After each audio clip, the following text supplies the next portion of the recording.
Welcome to the Learnskin podcast with Dr. Raja and Dr. Hadar, where they discuss all things skin. Skin is fascinating because it affects us in so many ways, like our health, psychology, and how we connect with those around us. This podcast delves into the art and science of skincare.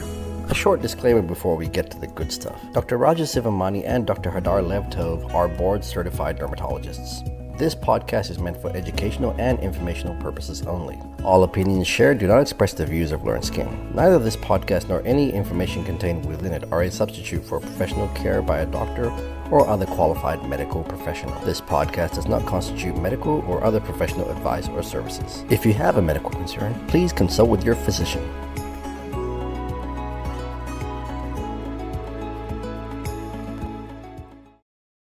Hey Raja, how are you today? Hey Hadar, how's it going? Podcast time with an old friend. Yes, a new and old friend to the program. Isn't that awesome? Yeah, as always, Peter Lio, who is an expert in integrative dermatology in general, but particularly in atopic dermatitis. He's a clinical associate professor of dermatology and pediatrics at Northwestern University. And Peter, thanks again for joining us on the podcast. We love having you.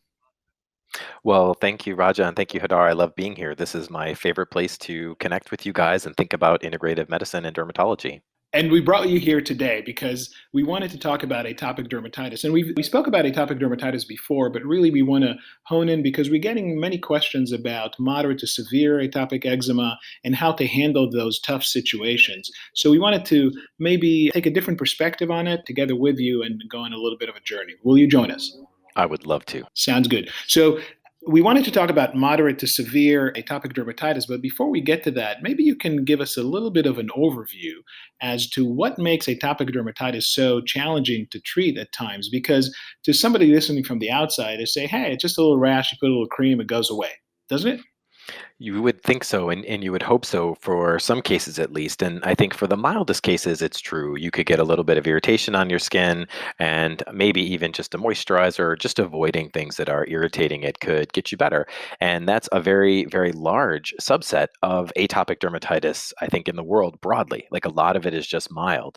So we're not as interested in that because those patients kind of can do a number of different things to get better. But the ones who make it to us tend to be in that more moderate and severe domain.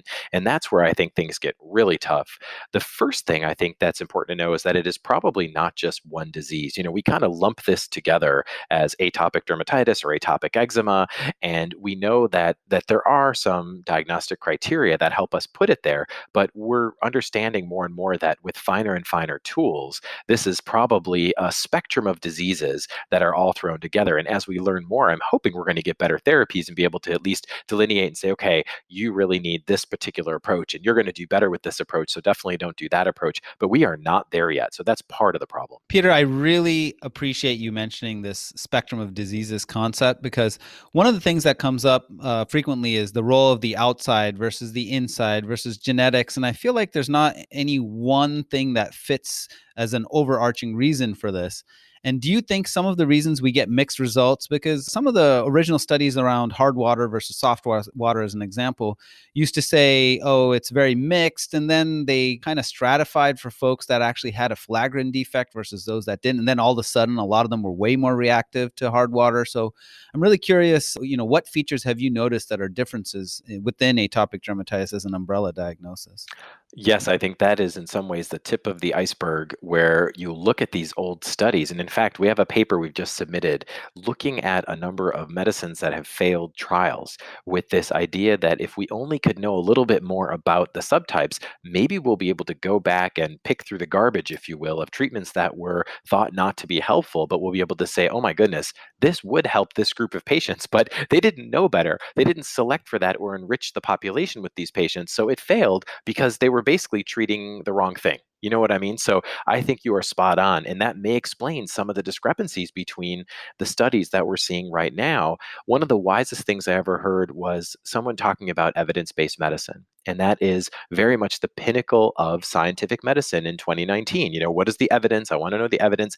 But when you really look at it, it's incredibly crude. It's like the evidence is often culled from a bunch of studies, smooshed together, often with very different populations, sometimes with dramatically different approaches approaches and treatment paradigms, but we kind of squish them together as best we can and sort of take an aggregate. But what we fail to do, of course, is think about the next level, which is, what's better than an evidence-based medicine? Well, it's precision medicine. It's understanding a disease process so well and on such a deep level that when something fails, you're like, did you take the medicine, or are we sure it was the right thing? Because, for example, I think strep throat is a condition where we really have a great sense of how it works. We understand the pathogen, we understand the pathogen sensitivities, and we expect fully to be able to treat every case of strep throat to completion. They should get better. We should be able to clear it. And if they don't, then we literally say, are we sure the medicine wasn't expired? Are we sure they actually took the medication, right? That's the level I want for atopic dermatitis. But man, we're a long ways away from that. So now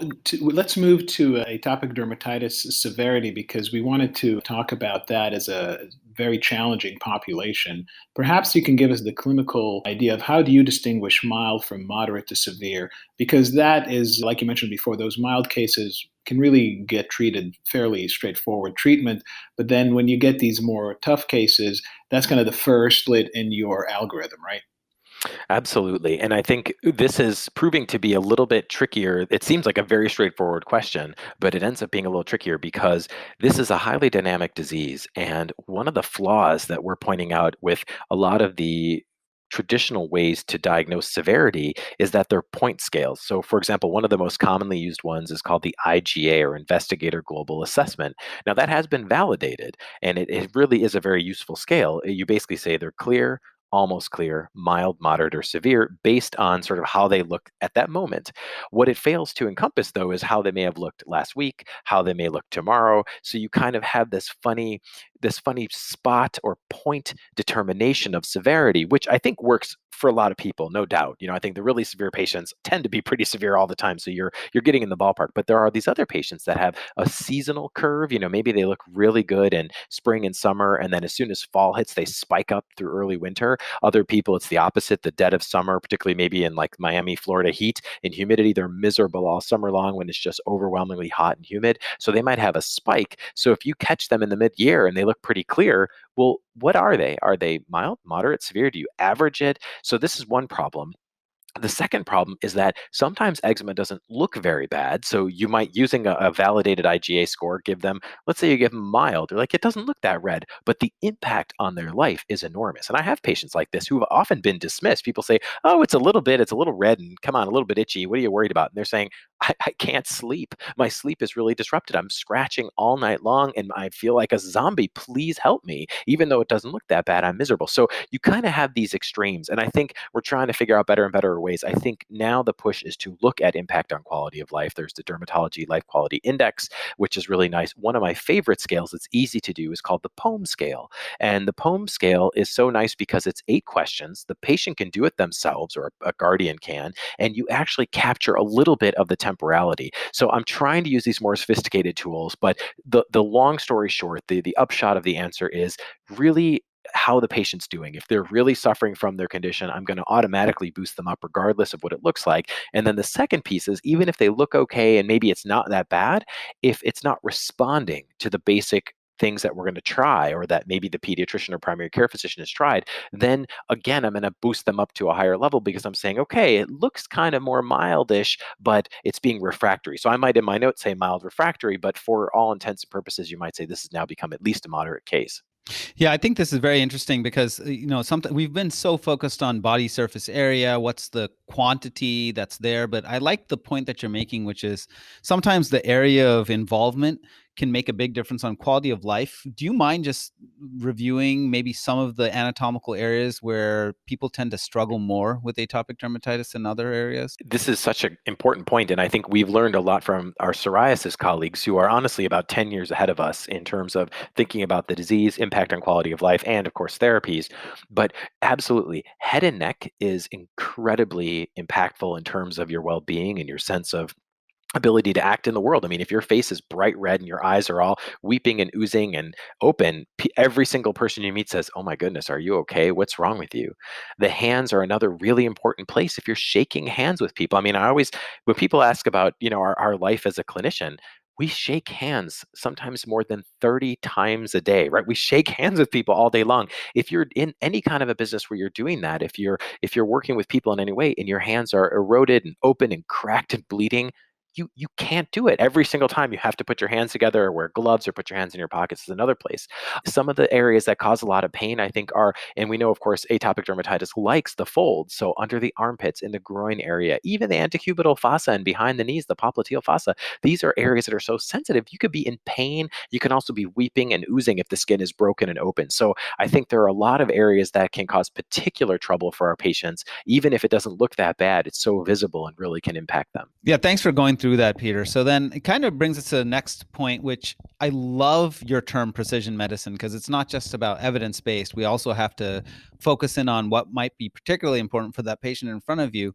How do you see the new innovative medications that are coming to FDA approval and coming to use now?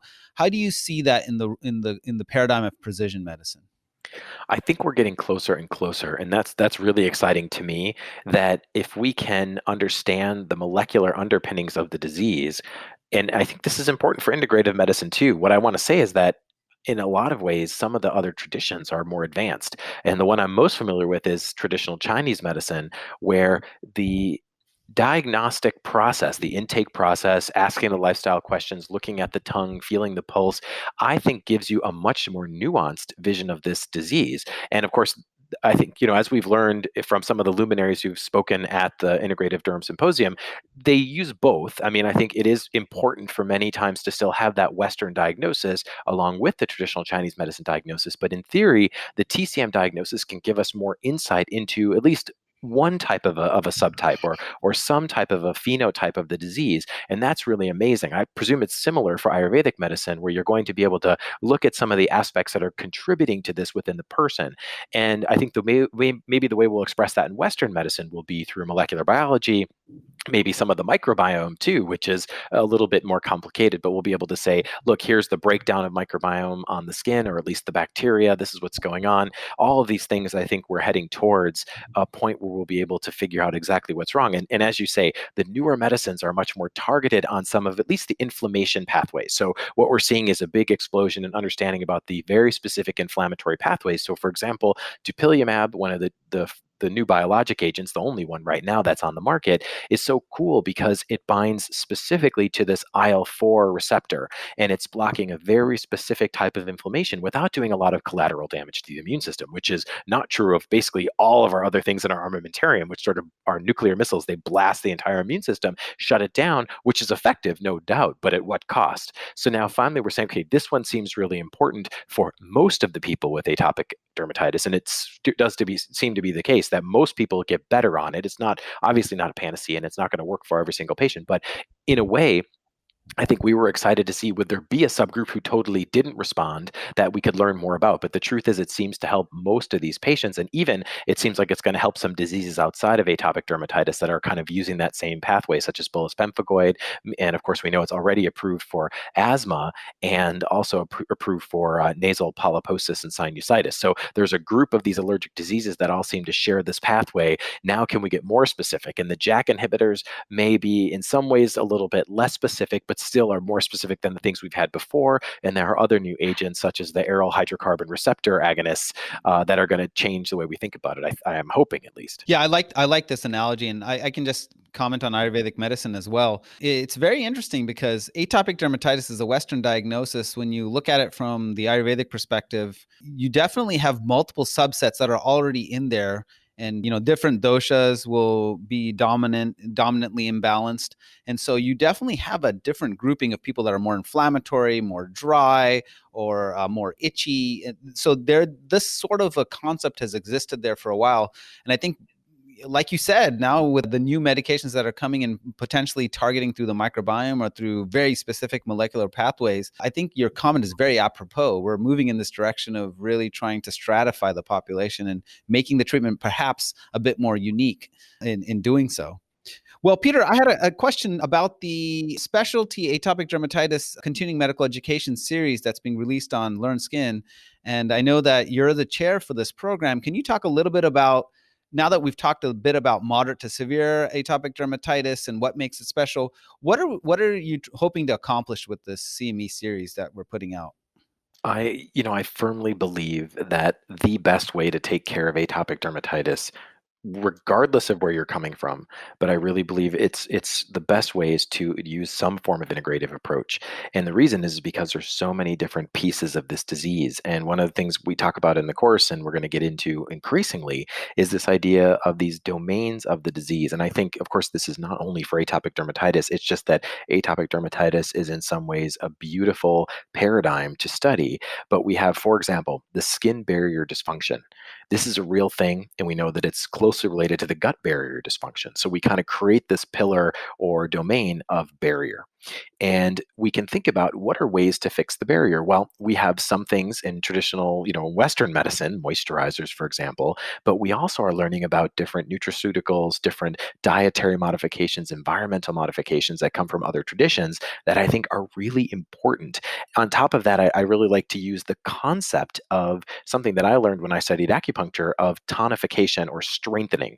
And whenever I talk to a Western audience, I'll say, this is not something we're really taught in medical school. This is not in a way we think about health and disease of strengthening something or improving something. We're often talking about knocking something down. We're going to smash that infection. We're going to stomp out that cancer. We're going to crush this thing. It's very, very bellicose or belligerent language. Whereas in some of the other traditions, it's much more about support and tonification and strengthening. So what can we learn about how to strengthen the skin barrier from other traditions, and how can we integrate that? Then we have the importance of the inflammatory dysregulation that's happening. So again, Western medicine is in some ways Superman here. We have a lot of the best anti-inflammatories, but they often have the highest cost, both literal cost in terms of money, but also figurative cost in terms of what it's doing to the body, to the immune system. So many of the things we use have a very short term that we can safely use them. And my favorite concept here, and I've been working with one of my friends here in Chicago, who's a wonderful TCM practitioner, who I think has been on the show, Olivia Friedman, where we'll have someone improve them on our stronger anti-inflammatories, but then transition to a traditional medicine herbal approach so that we can then maintain that improvement without the side effects of staying on an immunosuppressant long term. And thinking about ways we can do that, we have the microbiome alterations both inside and out. And again, Western medicine is sort of dead last on this stuff. I think in many ways we're just catching up to other traditions that have been thinking about this and working on this for a long time. And then finally, we have the itch pathway, which is so important. And again, something that we really don't have a great way to interact with yet in Western medicine. Lots of new development coming, but other traditions, for example, one of my favorites is the acupuncture study that showed large intestine 11 can seriously modulate itch in a number of conditions. And in fact, in the main study that I point out, they actually did it for uremic pruritus. So people who are so itchy from kidney failure, right? This is a metabolic itch, really intractable by any standard. And they were able to get significant improvement. So trying to weave all these together, and then the overarching top piece is the psyche, the mind-body connection. And we know this is so important, and in some ways is a bad word in Western medicine, where if you say mind-body, people say, you saying I'm crazy? You saying it's all in my head? It's absolutely not what we're saying. We are saying, though, that there is a critically important relationship between health and your state of mind, and that, of course, many skin diseases and any diseases contribute to a bad state of health. They're screwing up your sleep, they're making you depressed, and of course that's a feedback cycle that we need to break. So again, we are the least equipped in pure Western medicine to deal with psyche, and I think other traditions do it in a gentler way. I mean, yes, we have wonderful psychologists and psychiatrists and mental health practitioners, but this is a little different. This is trying to integrate other pieces. So sometimes there are ways of doing that that doesn't necessarily have put the same pressure on a patient. If you say you need to see a psychologist, that can be a weird stigmatizing thing. I don't think it should be, mind you, but I think it can be. So there are ways we can integrate these things earlier on also to destigmatize that. So if and when they do need a professional, we can bring them to that person directly. But I think we can integrate some of these practices in much earlier on to help open those doors. And that's really what we're trying to explore as a paradigm for thinking about health and disease broadly. Thank you, Peter, for this great overview. And I'm certainly looking forward to more to come about this whole new concept and management of integrative dermatology management for atopic dermatitis. I wanted to go back for managing moderate to severe atopic dermatitis. And some of the questions that we get a lot is from primary care practitioners or other specialists who see kids or adults with pretty severe atopic dermatitis. They tried a few creams and it's not working. And they're asking us, when should they refer to the dermatologist? I think there is no bad referral from our standpoint. I always try to remind my referring folks that we see people off the street, self-referred. And so if another provider, another clinician says, hey, I really would like your opinion, it's never dumb. So whenever it's not responding like you'd hope, whenever you feel like you're struggling, whenever there's a question about the diagnosis or the next step, that is always a reasonable time to send over. And if you say, look, we just would like your opinion, like just a consult, and then the patient's going to follow up with me, I am totally fine with that. And I think most dermatologists and truth be told, many allergists are atopic dermatitis specialists as well. And this is a condition I think that in the Western world, it's a little less specialty locked and it's a little bit more personal selection. I think some dermatologists really don't enjoy it and don't want to see much of it, and unfortunately I've heard that during my travels across the US where they say, our dermatologist really focuses on skin cancer and they're not that comfortable with it, but our allergist in town really has embraced it and is into it. So I think it's good to find a person who's interested in it and really focused on it if you can, to get that help. Otherwise it may be a little bit disappointing, and I want to make sure the patients get the best possible care. That's excellent. And in fact, speaking of that, you are a jack of many trades. And another series that we just launched is the atopic dermatitis specialty series, speaking of many specialties taking care of atopic dermatitis. So I'm looking forward to hear that. That's another CME series that you chaired. So when we think about management in the context of moderate to severe, a lot of time we use pretty strong pharmaceutical agents. But I know that you have started integrating into that paradigm also some integrative approaches. Can you elaborate about what you do in clinic? Absolutely. I think, right, for those more moderate and severe patients, we tend to integrate, at least for a certain period of time, some of the more heavy duty immunosuppressants. So, for example, I do have a fair number of patients on cyclosporin. Cyclosporin is, of course, a powerful immunosuppressant. It is technically off label for atopic dermatitis, but has been used a long time in this disease state. So, we'll put people on it. But here I will integrate a couple of things. One of the papers I came across a couple of years ago is using chondroitin. So, chondroitin is often used for arthritis, but it turns out that it has sort of an augmentation effect for the cyclosporin. It can actually enhance it. And it's not exactly clear why. It does not seem to increase blood levels, so it does not seem to increase the risks of it, but it seems to improve it. And it may be that chondroitin has some anti-inflammatory properties by itself. So this is a nice pairing. Sometimes we'll use methotrexate, and methotrexate, of course, is somewhat hepatotoxic. So we can actually use milk thistle at the same time. I generally have that as part of my handout. I would like you to take some milk thistle because that seems to have a hepatoprotective effect. So these are some ways that we're doing it whenever we give antibiotics, which unfortunately, especially in the beginning, a lot of my atopic dermatitis patients are secondarily infected and we'll put them on an antibiotic. I have all of my patients on a probiotic as well because I want to both stabilize against that antibiotic and help keep their gut flora in good shape. But we also know that a priori, they have dysregulation of the microbiome. So again, we don't know that much about it. We don't know the right answer. And I'm curious and excited to learn and debate it. But I think it's a start. It's a start in that direction. So these are some of the things that I will do in addition to the more complex things where I'm working with another specialty, such as traditional Chinese medicine, where we're transitioning off something like cyclosporin or even dupilumab. I have a lot of patients on dupilumab, and many are doing great and don't need a whole lot of other things. But some of them, a decent amount, still have some flare-ups. So maybe they want to stay steroid-free. So they're on dupilumab systemically, but now we might be able to use some topical agents. For example, one of my favorite plants for its anti-inflammatory effect on the skin is actually one called cardiospermum. And a small moisturizer company has actually produced kind of a special version that kind of at my behest, I said, could you create this? And the person's amazing. She actually grew the cardiospermum plant and processed it and put it in because she was nervous about the sourcing of the one that she could get on the market. She said, I don't trust it, so I'm going to grow my own. So we kind of have this, or I'll use my topical vitamin B12 as something that way. So all these different approaches that we can use alongside, and also transitioning to different traditions, integrating some of those concepts. Many of my patients also have significant issues with their diet and food problems, both true food allergy, but also kind of inflammatory foods. So I'll work with either a nutritionist or a registered dietitian or someone who's interested in this aspect, such as a naturopath, and we can work together to try to find the appropriate way to keep them healthy, make sure they're getting enough nutrition, but not triggering themselves in more focusing on that anti-inflammatory diet and lifestyle effect. No, I love that, Peter, because I've been starting to incorporate these pharmaceuticals are so powerful, so good in getting really bad atopic dermatitis, but really getting in that integrative approach does make a difference. I mean, I had a patient that had severe atopic dermatitis, started on dupilumab, and she still had this just persistent head and neck atopic dermatitis and frequently flare on her chest and back. And so I was reading that recent report from 2017 looking at L-histidine supplementation. It was run by Gibbs and out of Cardiff in the UK. Neil Gibbs was the corresponding author on that one. And they gave 4 grams of supplementation of L-histidine. So I decided to give it a shot with my patient. And, it was really very interesting because I was thinking about what do I do next?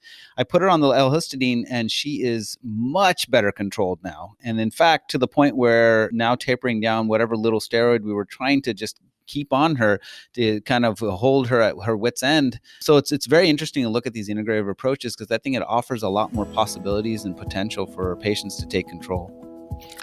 I love it, and I couldn't agree more. So, well, Peter, we always love having you on the podcast. This has been awesome. We always learn something new and explore new topics that we didn't think about before we even get on and talk. So great to have you on and looking forward to more sessions with you in the future. Thank you again so much for having me. Thank you, Peter. Thank you for tuning in to the Learnskin podcast with Dr. Raja and Dr. Hadar. Learnskin provides continuing education activities with an integrative and innovative approach that you won't find anywhere else.